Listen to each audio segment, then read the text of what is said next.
رسول اللہ صلی اللہ علیہ وسلم تقریباً 12 سال کے تھے، تو اس وقت آپ کے چچا ابو طالب صاحب نے رسول اللہ صلی اللہ علیہ وسلم کو اپنے بزنس میں لے آئے ساتھ کہ آئیں بھئی آپ بھی اس کا ایکسپیرینس آپ سیکھ لیں.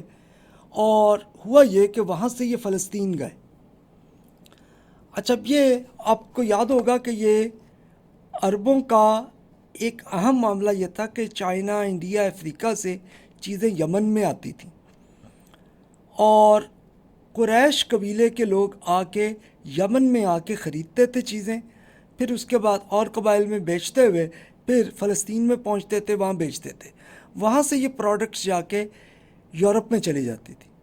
اسی طرح یورپ والے اپنی پروڈکٹس کو فلسطین میں لاتے تھے، تو قریش وہاں سے خریدتے تھے، خرید کے عرب قبیلوں کو بھی بیچتے جاتے اور پھر آ کے یمن میں آ کے بیچ دیتے تھے ساری چیزیں. وہاں سے پھر وہ انڈیا اور چائنا، افریقہ میں وہ چلی جاتی تھی. تو اس لیے بہت اہم بزنس تھا. تو اس میں اب یہ رسول اللہ صلی اللہ علیہ وسلم کی ٹریننگ کا پہلا سفر ہوا فلسطین کی طرف. تو وہاں پہ ایک کرسچن، ایک بڑے اسکالر تھے جن کا نام بحیرہ ان کا نام ہے، یہ راہب تھے.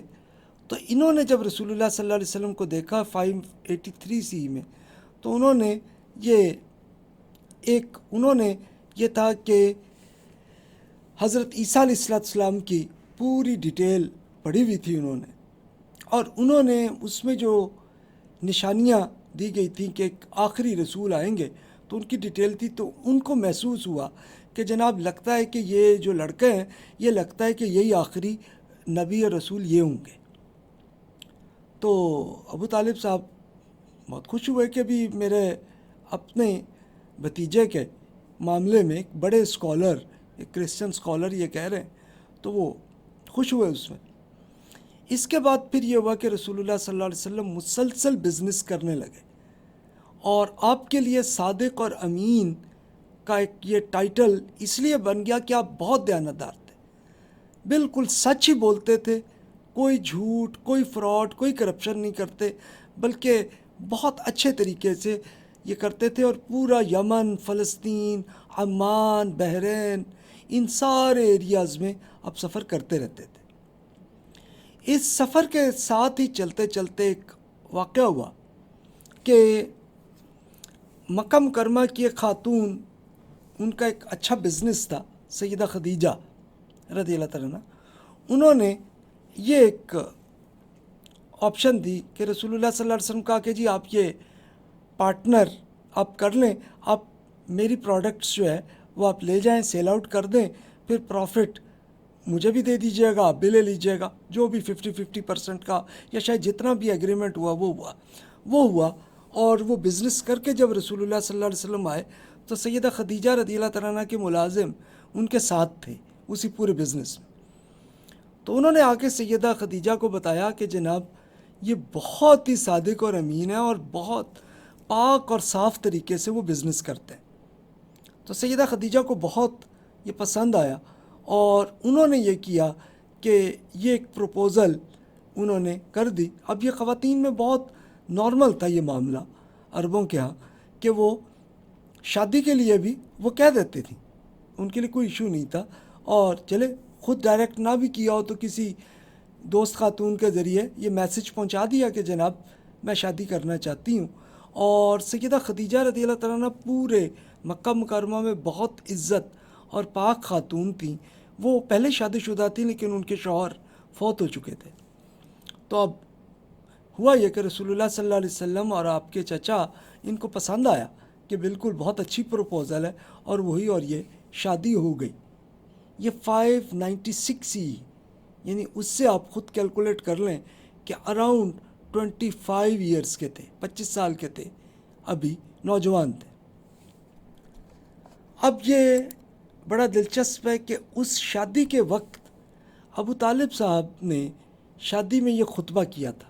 یعنی آج کل بھی یہ ہوتا ہے کہ شادی کے وقت ایک اسکالر، کوئی بزرگ جو ہیں وہ ایک لیکچر دیتے ہیں، تو انہوں نے یہ لیکچر جو کیا ہے اسی کا ترجمہ میں یہاں کر رہا ہوں. آپ یہ سن لیجئے کہ جو چچا ابو طالب صاحب جو ہیڈ تھے پورے بنو ہاشم فیملی کے، تو انہوں نے کیا فرمایا. اللہ کا شکر ہے کہ جس نے ہمیں ابراہیم اور اسماعیل علیہ السلام کی اولاد سے بنایا اور اس شہر کو ہمارے لیے محترم بنایا اور یہاں وہ گھر بنایا جس کی جانب حج کیا جاتا ہے اور ہمیں لوگوں پر حکمران بنایا۔ اس کے بعد میں یہ کہنا چاہوں گا کہ محمد بن عبداللہ جو میرے بھائی کے بیٹے ہیں اور ان کا موازنہ قریش کے کسی بھی نوجوان سے کیا جائے تو ان کا پلڑا بھاری ہوگا۔ نیکی، فضل، کرم، عقل، احترام اور شرف میں انہیں سب سے ترجیح حاصل ہے۔ اگرچہ ان کے پاس مال کم ہے مگر مال تو محض ڈھلنے والا سایہ ہے۔ تو اس طرح سے انہوں نے یہ لیکچر کیا تھا۔ تو یہ دیکھیے اس کے الفاظ یہاں تک ہیں، اس سے اور زیادہ بھی ہوں گے تو لیکن روایات میں جتنا آیا تو یہ میں نے یہاں پہ رکھ دیا۔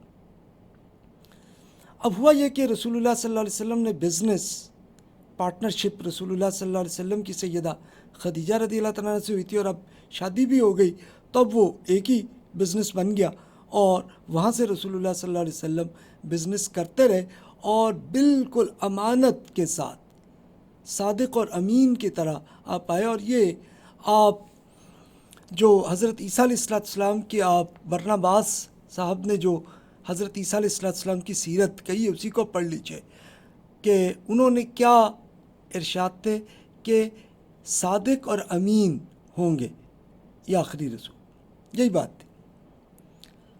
اچھا، ایک اہم واقعہ ہوا کہ کعبہ کی تعمیر نو ہوئی ہے 605 CE میں، یہ واقعہ ہوا۔ یعنی ہوا کیا کہ کعبہ شریف تو حضرت ابراہیم علیہ السلام سے بنا ہوا تھا اور اب تک تقریباً 2500 سال سے زیادہ ٹائم گزر چکا تھا، 2600 ایئرس آلموسٹ کہہ لیجئے، اتنا ٹائم تھا۔ تو اب ہوا یہ تھا کہ وہ بارش ہوئی اور کعبہ کا کچھ جو بلڈنگ ہے اس کا کچھ حصہ ٹوٹ گیا تھا، تو قریش میں آیا کہ چلو بھائی اس کو ہم دوبارہ ریکنسٹرکشن کرتے ہیں۔ تو وہ کر رہے تھے اور اس میں قریش کے نیک لوگ بھی تھے، تو ان کی یہی تھی کہ ابھی حرم شریف میں ہم کوئی حرام پیسہ بیچ میں نہیں لگائیں، صرف جائز پیسہ ہی لگائیں۔ تو وہ کر رہے تھے، کرتے کرتے اب ہوا یہ کہ اور قبائل کو پتہ چلا، وہ بھی آ گئے کہ ایک بڑا نیکی کا کام ہے ہم بھی کریں، وہ بھی کر رہے تھے۔ تو حجر اسود کا معاملہ ہوا۔ اب یہ حجر اسود یہ وہ پتھر تھا کہ جو ابراہیم علیہ السلام نے جس وقت کنسٹرکشن کی تھی تو اس وقت یہ پتھر بھی اس میں ہوا تھا۔ تو اب اس پہ بڑی عقیدت تھی، تو ہر قبیلے والے چاہتے تھے کہ جناب ہم یہ حجر اسود ہم فٹ کریں، تو لیکن بہت سارے یہی چاہ رہے تھے، تو آپس میں لڑائی جھگڑا ہونے لگا تھا۔ تو اس وقت پھر یہ ہوا کہ چلو بھی اس کا یہ کر لیتے ہیں کہ اگلی صبح جو بھی صبح عین حرم شریف میں آئے گا تو وہی فیصلہ کر لے۔ تو ساروں نے مان لیا۔ اب ہوا یہ کہ عین صبح کے ٹائم اتفاق سے پتہ نہیں تھا، لیکن اچانک وہ محمد رسول اللہ صلی اللہ علیہ وسلم اس وقت تشریف لائے، تو سارے قریش خوش ہو گئے کہ یار یہ صادق اور امین اس وقت تشریف لائیں تو یہ تو بڑا صحیح فیصلہ کریں گے۔ اب کہا کہ جی جناب یہ ہماری لڑائی ہے تو اب آپ اس کا حل کریں۔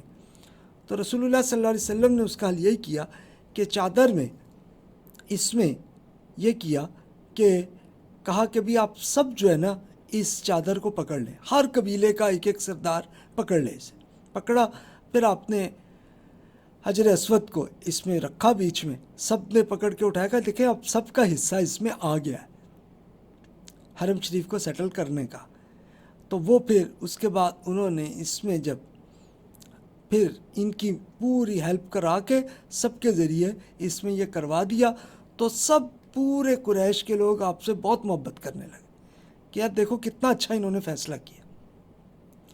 رسول اللہ صلی اللہ علیہ وسلم کی نبوت سے پہلے کا یہ ٹائم ہے اور آپ شرک سے بیزاری تھی، آپ شرک کو بہت برا سمجھتے تھے، اور عین حضرت ابراہیم علیہ السلام کی جو شریعت تھی جس کی روایات موجود تھیں اسی کے مطابق عمل کرتے تھے، اور حج بھی ایسے ہی کرتے تھے، صرف اللہ تعالیٰ کی عبادت کرتے تھے اور غرباء اور مظلوم لوگوں کی مدد کرتے تھے۔ تو اس لیے پورے مکہ کے لوگ بھی اور دیگر قبائل کے لوگ بھی ان کو سے بہت محبت کرتے تھے۔ اس کے لیے آپ یہ دیکھ لیجئے کہ سیدہ خدیجہ رضی اللہ تعالیٰ عنہ کا ایک یہ ارشاد ہے، انہوں نے رسول اللہ صلی اللہ علیہ وسلم کے بارے میں کیا بیان کیا ہے۔ اب سیدہ خدیجہ رضی اللہ تعالیٰ عنہ کو بڑا ٹائم گزری ہیں، آپ کی اہلیہ تھی، تو وہ کیا کہتی ہیں؟ ہرگز نہیں، اللہ آپ کو کبھی رسوا نہ کرے گا۔ یہ اب رسول اللہ صلی اللہ علیہ وسلم کو وہ کہہ رہی تھی کہ اللہ آپ کو کبھی رسوا نہ کرے گا، آپ تو صلہ رحمی کرتے ہیں، ہر شخص کا بوجھ اٹھاتے ہیں، محتاجوں کو کما کما کر دیتے ہیں، مہمان نوازی کرتے ہیں، اور حق کی راہ میں مشکلات بھی برداشت کرتے ہیں۔